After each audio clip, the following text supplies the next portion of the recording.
welcome back. My name is Nats009. Sorry about the wind here.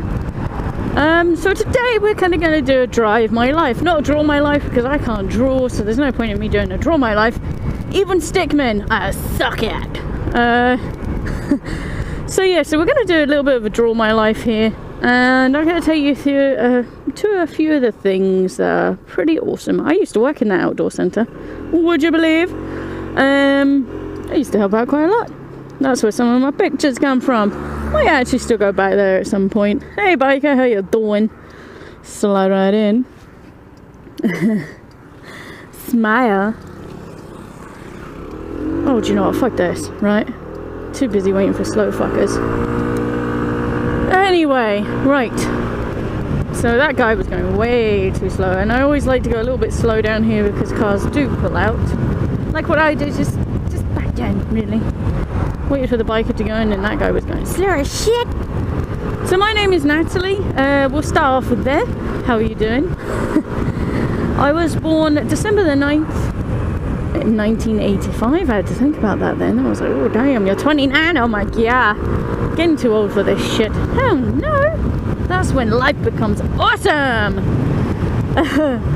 So yeah, I was born in Plymouth, Devon in England, and I don't really remember much of Devon in England because I do remember England, but I don't remember very much of Devon because we kind of moved around a lot. When I was about 2 years old, we left there, so obviously I don't really have that many memories of it. My dad was in the Navy, so we moved everywhere, here, there, and blah. And my mum worked as a nurse and then was a social care worker. So they had very busy lives, and my mum used to take us everywhere. So I grew up, you know, kind of my best friends were, well, my brother. That's why what happened last year hurt so much, because me and my brother, all we had was each other. Because we always used to move like every 2 to 3 years. So making friends was kind of impossible back then. You didn't really have Facebook or anything, and it sucked. But I always had my brother, and it was kind of cool in that respect. So I grew up kind of as a tomboy type girl, always playing football and things like that. What?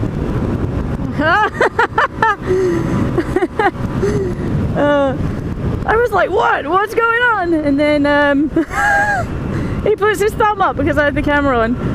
Oh, nice going, dude. So yeah.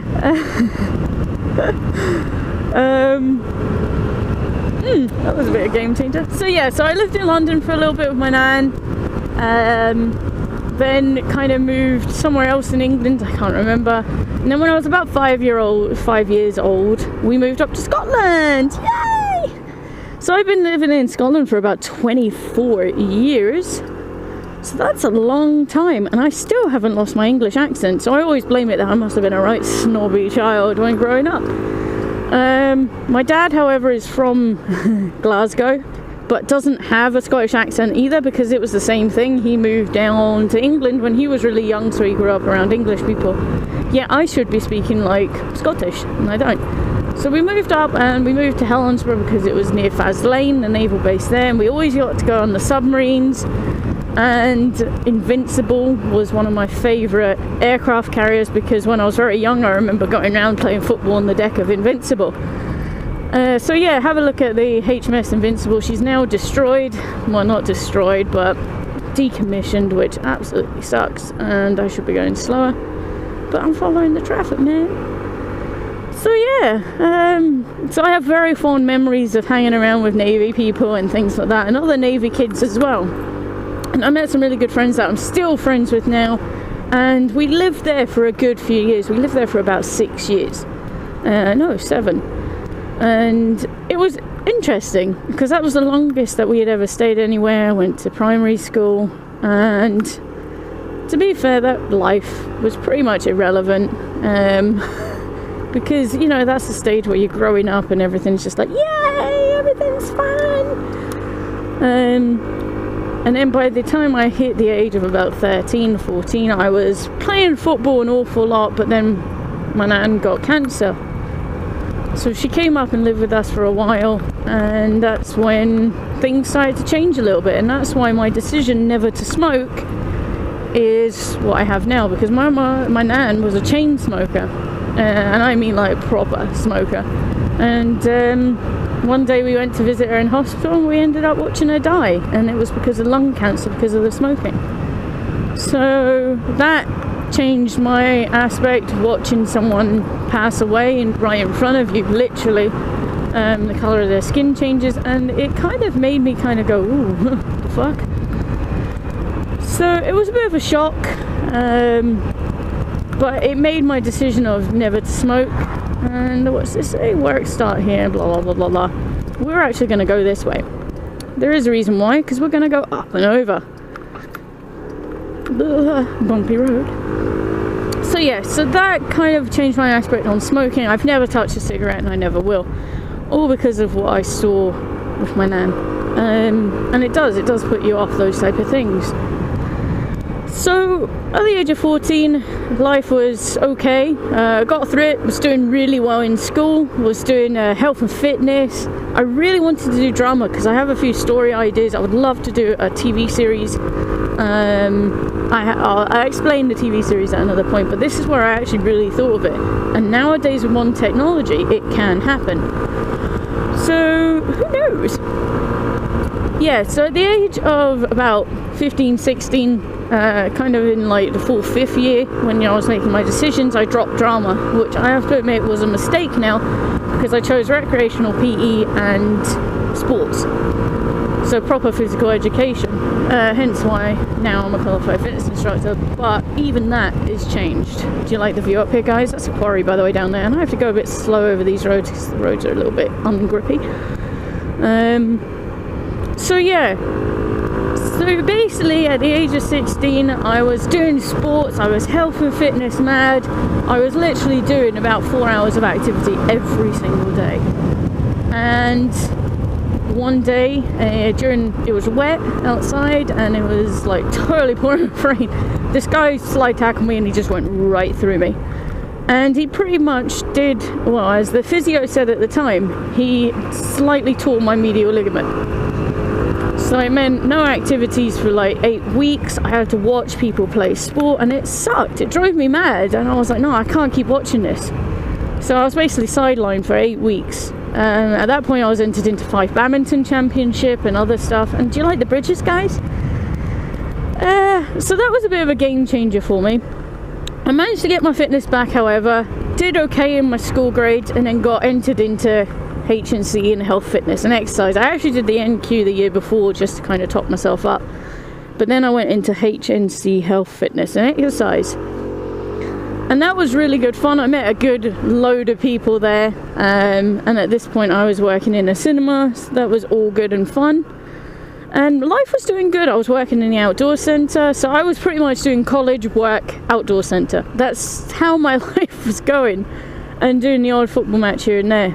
Look at that view, people. I don't like these roads, they're a bit shit. So yeah, that's the new bridge, the Caledonia. That's the 4th row bridge. I don't know if you guys can see that all right. Bit of a front end slip.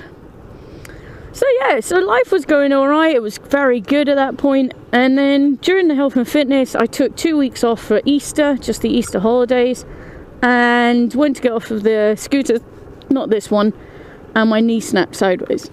So I ruptured my ACL and tore all my ligaments, which was pretty much the end of health and fitness for me.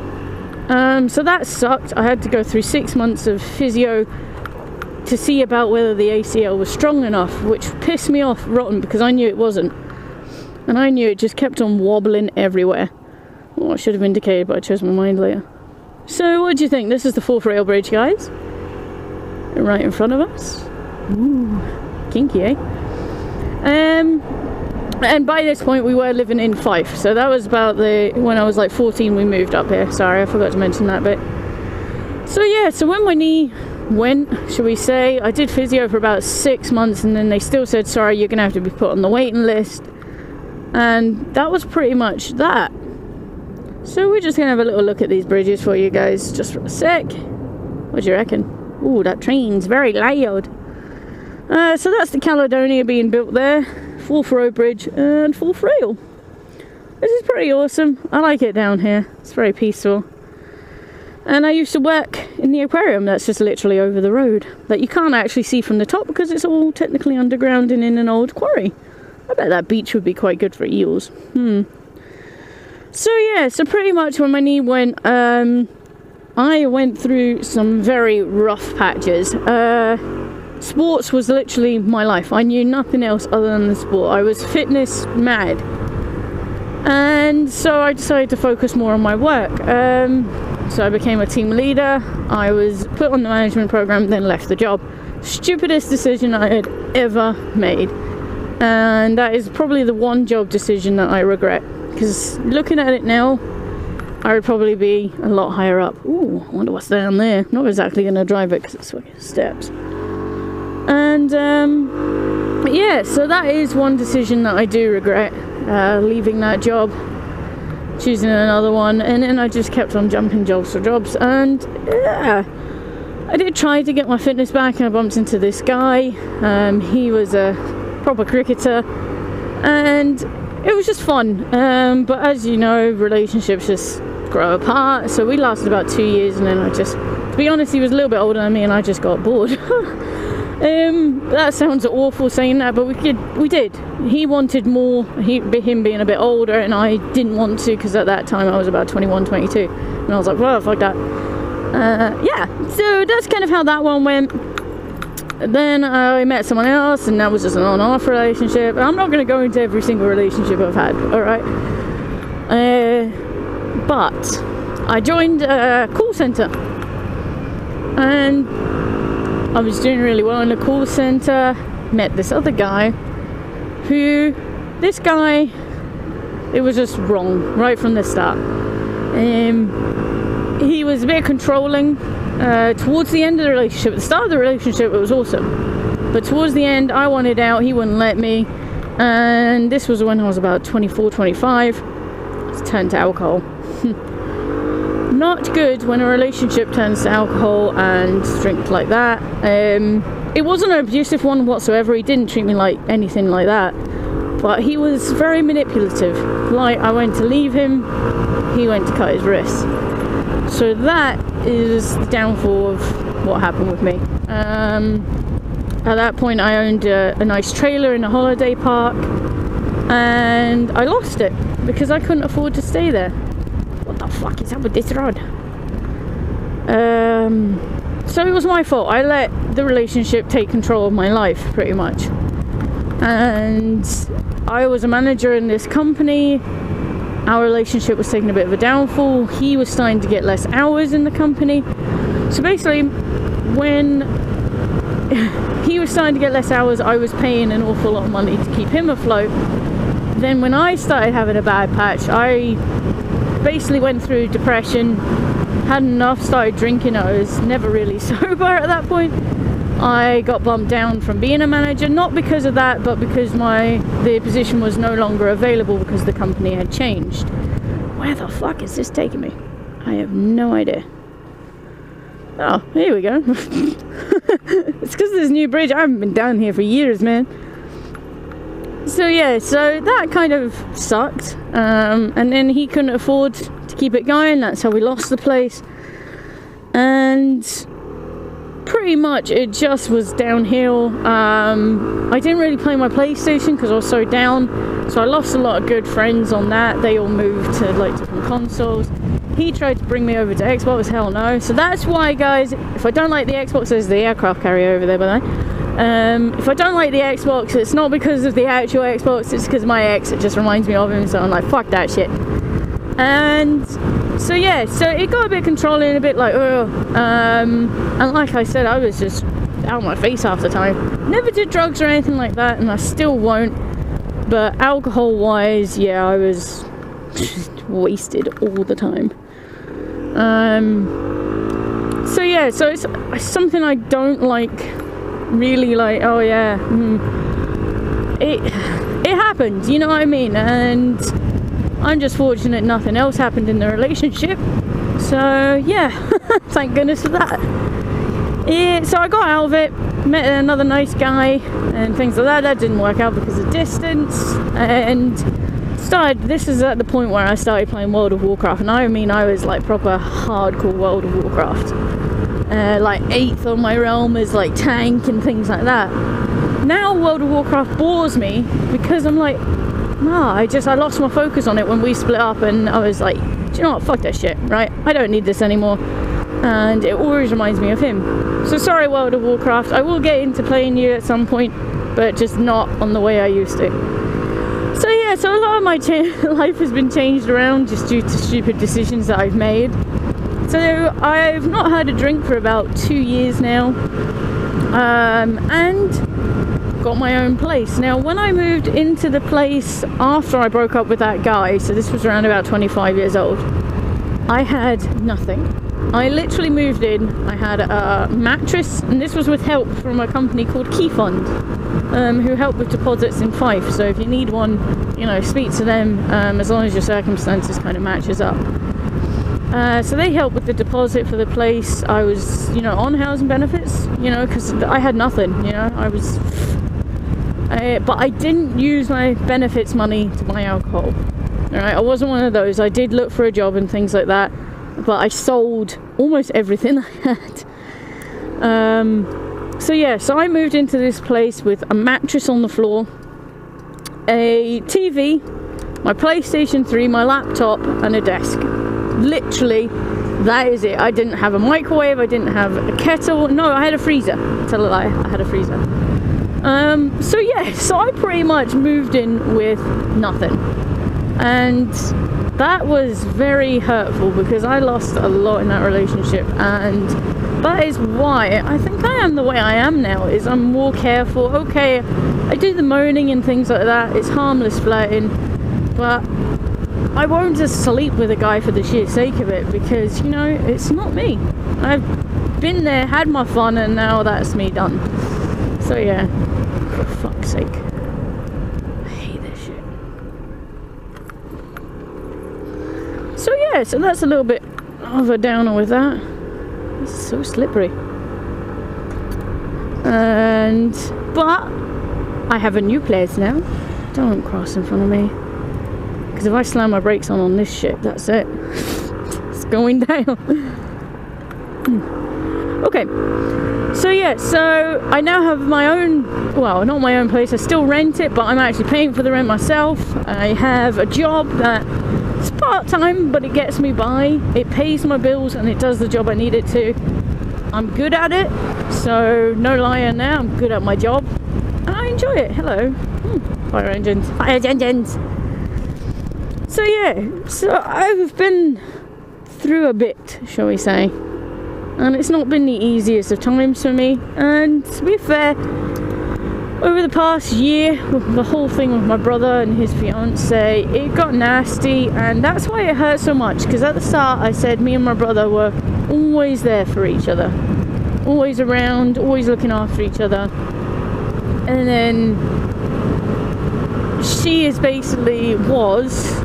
controlling him. And I could see it. She kept on making bullshit excuses. You'll say that they're true, right? But how many times can you fall down the fucking stairs in 1 week? Sorry.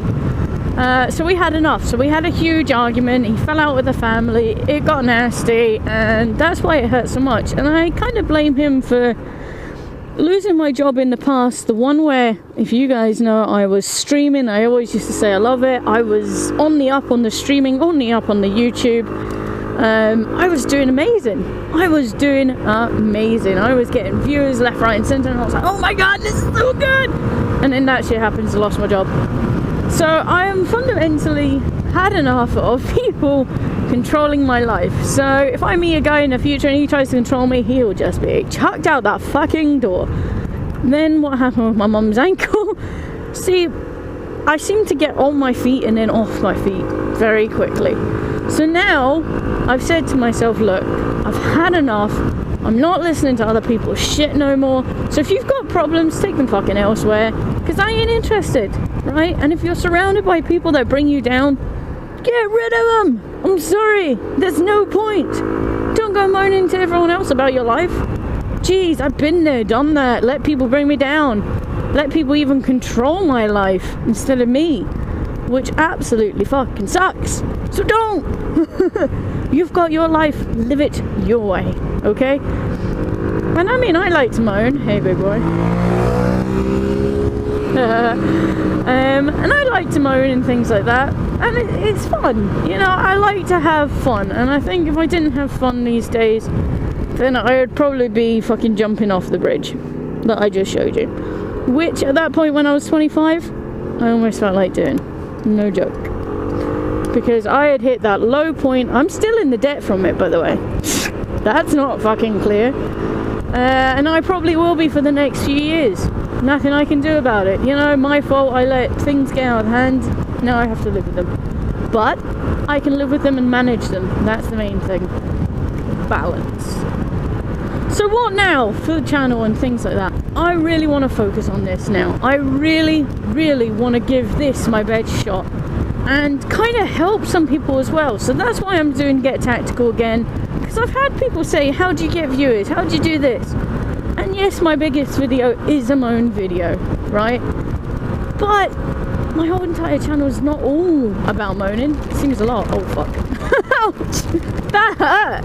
Fucking hailstone, man. Jesus. At least I'm wearing a waterproof GoPro, and I hope the hole in the side with the mic port doesn't make it too bad. So yeah, typical Scotland, 1 minute sunny, next minute down on you. So why am I in Fife again? I bet you guys are thinking I should have been crossing over the bridge, but no. I'm back over here because my mum has physio today for her ankle. And do you know what, guys? I really have to say it, right? Yes, I did put my life on hold again for looking after my mum and dad, which I also forgot to mention a few other struggles that I've had in the past as well. My mum had cancer, cervical cancer, and beat it.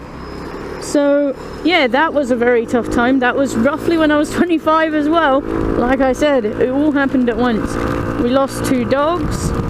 My mum had chemotherapy as well, so it was very, very tough. But my brother was there at the time, and to be honest, you know, my brother and my dad were rocks. And we had to be there for my brother, you know, my dad, sorry, and my brother was there for me, and then I was there for my brother, but we were both there for my dad and my mum, and we got through it. And touch wood, which is no fucking wood to touch, everything's alright. My mum's been over the 5 years now, well, almost coming up for 5 years now clear, so yeah! So that's why I kind of support cancer research charities, and that's why I did charity work for a while. Yay! So, right, so that's a little bit of an insight. I did miss a few bits, but I'm trying to concentrate more on the driving. I'm getting fucking soaked now. What? Ugh. This is absolutely minging. Minging, I tell you. Oh, jeez, everyone's trying to merge into the one fucking lane.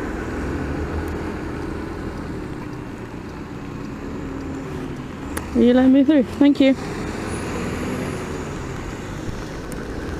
That was nice, man.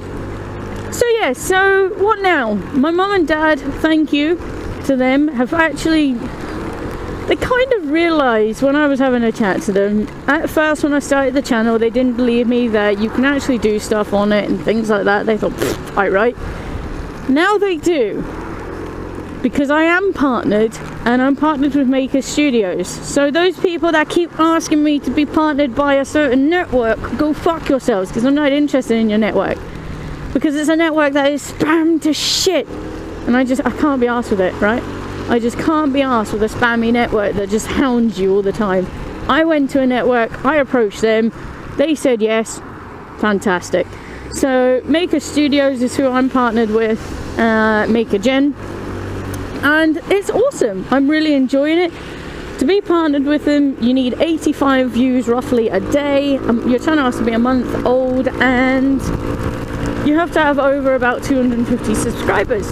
Sometimes 100 you might be able to get in. So if you work on it, guys, it can happen. So please stay on it, right? Don't give up, and it can happen. And one video is sometimes all it takes. Look at the Moan video. If it wasn't for me actually staying around at my parents' and having to do rush videos all the time, I would never have made that video. So in some ways I have to be very thankful to my parents for helping me out there. Fuck me sideways, I can't see shit. and this is not good. So yeah, guys, I'm gonna kind of end this now because I am absolutely drenched. Fuck, it is so wet here. So yeah, stick at it, guys. Don't give up. Life's worth living. You just gotta find your spot. So take care, guys. Peace out, and I'm gonna love yous and leave yous.